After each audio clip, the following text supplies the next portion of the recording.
ಒಕ್ಕೂಟದ ಅಧ್ಯಕ್ಷರು, ಮಾನ್ಯ ರಾಜ್ಯ ಒಕ್ಕೂಟದ ಪದಾಧಿಕಾರಿಯಾಗಿರ್ತೀನಿ. ನಮ್ಮ ಶಿವಮೊಗ್ಗ ಮತ್ತು ಭದ್ರಾವತಿ ತಾಲೂಕುಗಳ ಹಳ್ಳಿಗಳಲ್ಲಿ ಅಕ್ರಮವಾಗಿ ಮದ್ಯ ಮಾರಾಟ ಮಾಡ್ತಿದ್ದಾರೆ. ಅದನ್ನು ನಿಷೇಧಿಸಬೇಕು. ಇದರಿಂದ ಮಕ್ಕಳುಗಳು, ಸ್ಕೂಲ್ ಮಕ್ಕಳುಗಳು ಎಲ್ಲರೂ ಕೂಡ ಹಾಳಾಗ್ತಿದ್ದಾರೆ. ಯಾವುದೇ ಸಮಯ ಸಂದರ್ಭ ಇಲ್ಲ. ಅವರಿಗೆ ಹಗಲು ರಾತ್ರಿ ಎಲ್ಲ ಕೂಡ ಲೋಕಲಲ್ಲಿ ಸಿಗ್ತಾ ಇರೋದ್ರಿಂದ ಹಗಲು ರಾತ್ರಿ ಎಲ್ಲ ಸಿಗ್ತಾ ಇದೆ. ಅಂಥದ್ದನ್ನು ನಿಷೇಧ ಮಾಡಬೇಕು. ಮಹಿಳೆ ಮೇಲೆ ದೌರ್ಜನ್ಯ, ಮಹಿಳಾ ಮತ್ತು ಮಕ್ಕಳುಗಳೆಲ್ಲ ರಸ್ತೆ ಮೇಲೆ ರಾತ್ರಿ ಟೈಮು ಅಥವಾ ಹಗಲು ಟೈಮ್ ಓಡಾಡಲಿಕ್ಕೆಲ್ಲ ತೊಂದರೆ ಆಗ್ತಿದೆ. ಇಂತಹ ದೌರ್ಜನ್ಯಗಳೆಲ್ಲ ಆಗ್ತಾ ಇರೋದು ಈ ಹಳ್ಳಿಗಳಲ್ಲೆಲ್ಲ ಅಕ್ರಮವಾಗಿ ಮದ್ಯ ಮಾರಾಟ ಮಾಡ್ತಾ ಇರೋದ್ರಿಂದ. ಹಾಗಾಗಿ ಇದನ್ನು ನಿಷೇಧ ಮಾಡಬೇಕು ಅಂತ ಹೇಳಿಬಿಟ್ಟು ನಾವು ಮಾನ್ಯ ಜಿಲ್ಲಾಧಿಕಾರಿಗಳಿಗೆ ಈ ಮೂಲಕ ಮನವಿಯನ್ನು ಸಲ್ಲಿಸ್ತಾ ಇದ್ದೀವಿ. ನಮಸ್ಕಾರ, ನನ್ನ ಹೆಸರು ಶಕುಂತಲಾ ಅಂತ ಹೇಳಿ ಅರುಣೋದಯ ಒಕ್ಕೂಟದ ಕಾರ್ಯದರ್ಶಿಯಾಗಿ ಕೆಲಸ ಮಾಡ್ತಾ ಇದ್ದೀನಿ.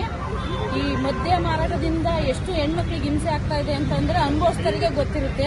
ನಾನು ಸರ್ಕಾರದವ್ರಿಗೆ ಒಂದೇ ರಿಕ್ವೆಸ್ಟ್ ಮಾಡ್ಕೊಳ್ಳೋದು, ಅವರು ಈ ಹೆಣ್ಮಕ್ಳಿಗೆ 2,000 ರೂಪಾಯಿ ಕೊಟ್ಟು ನಾನು ಹೆಣ್ಮಕ್ಳು ಉದ್ಧಾರ ಮಾಡ್ತೀನಿ ಅಂತ ಹೇಳ್ತಾರಲ್ಲ, ಆ 2,000 ರೂಪಾಯಿ ಬದಲಿಗೆ ಅದೇ ಸರಾಯ ನಿಷೇಧ ಮಾಡಿದ್ರೆ ಹೆಣ್ಮಕ್ಳು ಎಷ್ಟು ನೆಮ್ಮದಿಯಾಗಿರ್ತಾರೆ ಅನ್ನೋದು ಒಬ್ಬೊಬ್ರು ಸಣ್ಣ ಸಣ್ಣ ಕುಟುಂಬಗಳಿಗೆ, ಬಡವರ ಕುಟುಂಬಗಳಿಗೆ ಬಂದು ಅವರು ಒಂದ್ಸಲ ವೀಕ್ಷಣೆ ಮಾಡಿದ್ರೆ ಅವ್ರಿಗೆ ಗೊತ್ತಾಗುತ್ತೆ. ಹೆಣ್ಮಕ್ಳು ಇವತ್ತಿನ ದಿನ 2,000 ರೂಪಾಯಿಗೂ ಕೂಡ ಹೊಡೆತ ತಿಂತಾ ಇದ್ದಾರೆ. ಅವ್ರ ಗಂಡ್ರುಗಳು ಸುಮ್ಮನೆ ಬಿಡ್ತಾ ಇಲ್ಲ.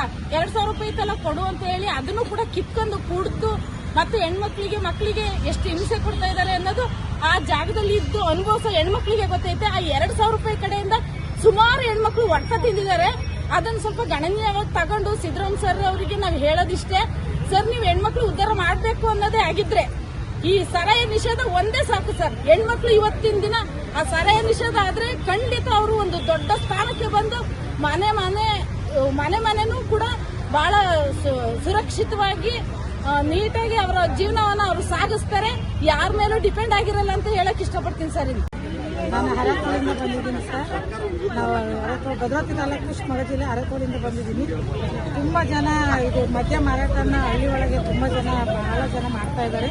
ನಮಗೆ ಅದಕ್ಕೋಸ್ಕರ ನೀವು ನಿಷೇಧ ಮಾಡಬೇಕು ಅಂತ ನಾವು ಬಡವ ಕುಟುಂಬದಿಂದ ಬಂದಿದ್ದೀವಿ. ಬಹಳ ಜನ ಈ ಎಣ್ಣೆಯಿಂದ ಬಹಳ ಜನ ಬೀದಿಗೆ ಬರ್ತಾ ಇದ್ದಾರೆ. ನಿಮ್ಮ ದಯವಿಟ್ಟು ನಾವು ಮನವಿ ಮಾಡ್ಕೊಂಡು ಸರ್ಕಾರಕ್ಕೆ ಇಷ್ಟೇ